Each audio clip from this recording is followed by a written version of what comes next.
नमस्कार, मैं रचना शर्मा और चढ़ती कला टाइम टीवी देख रहे सभी दर्शकों का स्वागत करती हूं। आप देख रहे हैं हरियाणा के समाचार। समाचारों की शुरुआत से पहले एक नजर आज की मुख्य सुर्खियों पर।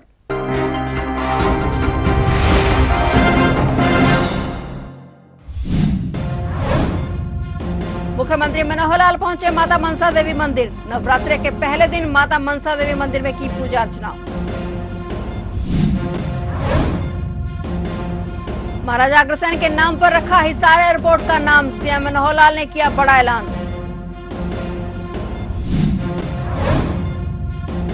सोनीपत पहुंचे पूर्व राष्ट्रपति Ramnath Kovind. Heart and cancer hospital की कोविंद ने रखी आधारशिला।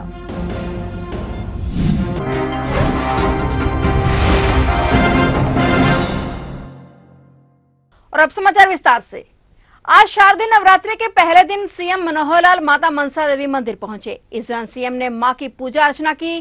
शक्ति की देवी मां दुर्गा उपासना का महापर्व शारदीय नवरात्रि 2023 की शुरुआत के मौके पर आज सुबह से ही माता के मंदिरों में श्रद्धालुओं का तांता लगा हुआ है। सीएम मनोहर लाल माता मनसा देवी मंदिर में पूजा अर्चना करने के बाद हवन में भी शामिल हुए। इसके बाद मुख्यमंत्री ने प्रदेशवासियों को नवरात्रि की शुभकामनाएं दी। मुख्यमंत्री ने नवरात्रि के पहले दिन मां मनसा देवी से प्रदेशवासियों के सुखद भविष्य और स्वास्थ्य की कामना की। इसके अलावा मुख्यमंत्री मनोहर लाल ने महाराजा अग्रसेन जयंती की भी बधाई दी।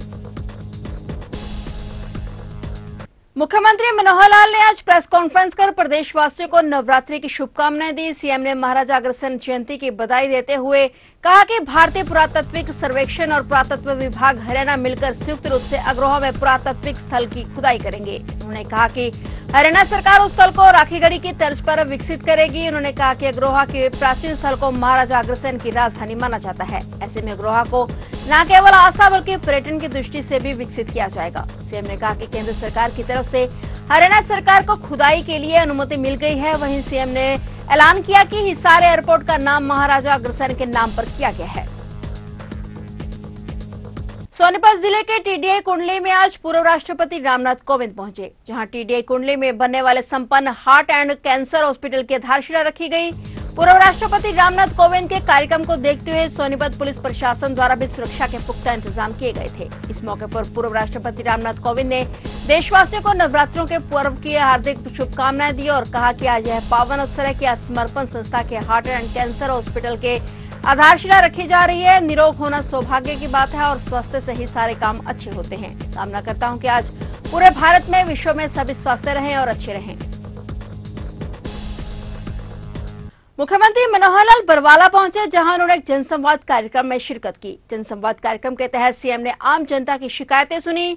मुख्यमंत्री ने कहा कि बरवाला में सीवरेज व्यवस्था को दुरुस्त किया जाएगा और उन्होंने कहा कि प्रदेश में बिना भेदभाव के सभी हलकों के विकास कार्य किए जा रहे हैं। बिना पर्ची बिना खर्ची के मेरिट के आधार पर नौकरियां दी हैं। उन्होंने कहा कि प्रधानमंत्री नरेंद्र मोदी द्वारा गरीब जनता को 5 लाख रुपए तक के मुफ्त इलाज की सुविधा दी गई है। हरियाणा सरकार ने आयुष्मान भारत योजना का विस्तार कर चिरायु हरियाणा योजना लागू की है।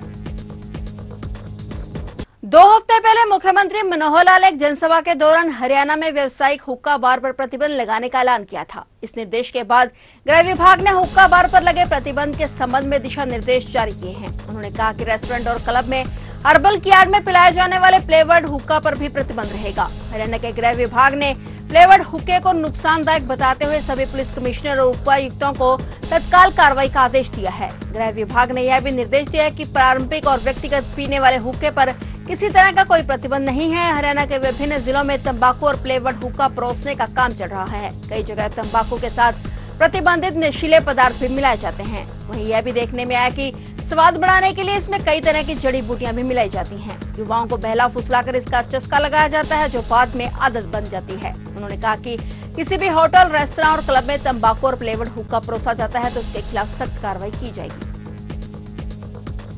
हिसार एसटीएफ यूनिट ने रोहतक के 5000 के इनामी बदमाश को गिरफ्तार करने में सफलता हासिल की है। उसके खिलाफ महेंद्रगढ़ जिले में महिला के साथ फोन पर अश्लील बातें करने और जान से मारने की धमकी देने का मामला दर्ज है। वह 8 सालों से फरार चल रहा था और अब हिसार एसटीएफ ने उसे गुरुग्राम के पटौदी से पकड़ा है। हालांकि आरोपी कृष्ण 2015 से ही फरार चल रहा था। सरकार ने आरोपी की सूचना देने और गिरफ्तारी पर 5000 रुपए का इनाम भी रखा हुआ था, जिसे अब काबू कर लिया गया है।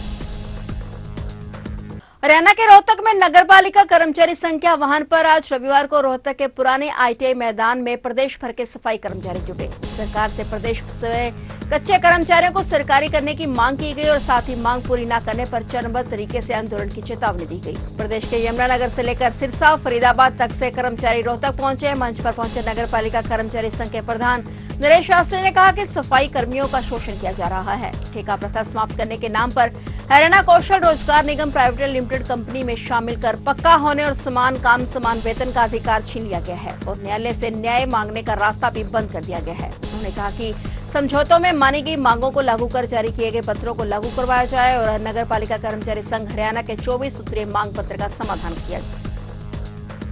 पंजाब यूनिवर्सिटी के बॉयज हॉस्टल नंबर 2 के ब्लॉक 3 के कमरा नंबर 58 में एमटेक के छात्र प्रदीप ने फंदा लगाकर आत्महत्या कर ली। छात्र के हॉस्टल में फंदा लगाने की खबर मिलते ही पुलिस और सुरक्षा कर्मियों ने उसे तत्काल पीछे पहुंचाया, जहां डॉक्टरों ने उसे मृत घोषित कर दिया। जानकारी के अनुसार प्रदीप ने आत्महत्या करने से पहले हरियाणा के महेंद्रगढ़ में रहने वाले अपने परिवार को फोन कर बताया कि वह जान देने जा रहा है। इसके तुरंत बाद प्रदीप के भाई ने चंडीगढ़ के सेक्टर 22 में रहने वाले एक परिचित को फोन कर पीयू हॉस्टल भेजा, मगर तब तक प्रदीप ने फंदा लगा लिया था। प्रदीप ने एनआईटी कुरुक्षेत्र से बीटेक के बाद पीयू से 3 वर्षीय एलएलबी की डिग्री ली थी और पीयू से एमटेक की पढ़ाई के साथ प्रदीप यूपीएससी की तैयारी कर रहा था। पिछले वर्ष यूपीएससी का साक्षात्कार दिया था, लेकिन सफल नहीं हो पाया था। वहीं पिछले महीने यूपीएससी मेंस की परीक्षा भी दी गई थी। छात्रों ने बताया कि प्रदीप लगातार 1 महीने से तनाव में था। छात्र की आत्महत्या करने के बाद पीयू के हॉस्टल नंबर 2 के बाहर पुलिस तैनात है और हॉस्टल का कमरा सील कर दिया गया है।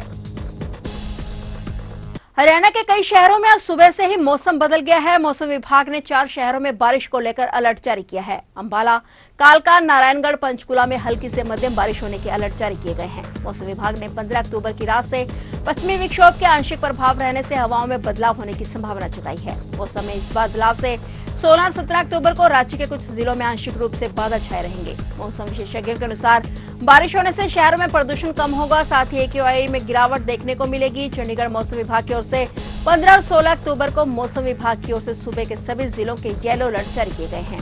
मौसम विभाग ने कहा है कि उत्तर हरियाणा के साथ ही दक्षिण और दक्षिण पूर्व हरियाणा और पश्चिम और दक्षिण पश्चिम हरियाणा के जिलों में गरज चमक के साथ हल्की बूंदाबांदी होने की भी संभावना है।